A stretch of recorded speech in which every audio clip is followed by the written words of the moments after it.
I'm Chief Mario Lugella with the Palm Bay Police Department, here in the city of Palm Bay. We believe implementation of the school speed zone systems will be a great tool to slow drivers down and bring awareness to the school zones here in Palm Bay. The cameras are located within the school zones at Discovery Elementary, Jupiter Elementary, Krista McCullough Elementary, Lockmar Elementary, Pineapple Cove Classical Academy at Lockmar, Riviera Elementary, Palm Bay Academy Charter School, Palm Bay Elementary, Palm Bay Academy Middle, Southwest Middle, John F. Turner Elementary, Odyssey Charter Junior and Senior, Royal Palm Charter, Columbia Elementary, and Westside Elementary School.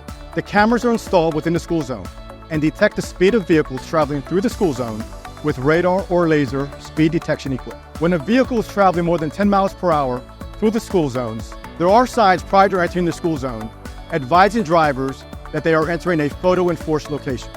The cameras are in use 30 minutes prior to the start of the school, through the school day, and 30 minutes after the end of school. Speed enforcement is not monitored outside of school hours, on holidays, or on weekends.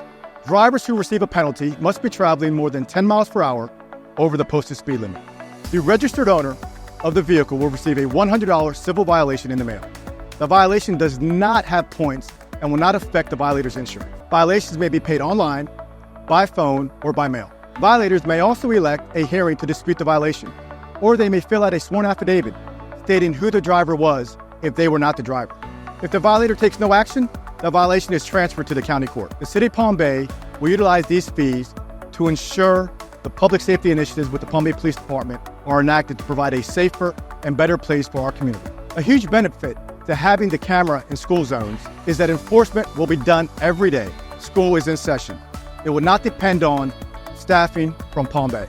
Enforcement will be steady, causing drivers to change their driving behavior, knowing there is enforcement all the time. One of the benefits of the photo enforcement cameras is that school zone speed enforcement can be done every single school day, and it leaves law enforcement officers available to handle other calls for service within the community. Drivers should always be more aware and observant in school zones. Lower speed and increased pedestrian movement should always be a top priority of drivers while traveling through the school zone. Drivers should put their phones down, obey the speed limit, and be on the lookout for children and other pedestrians.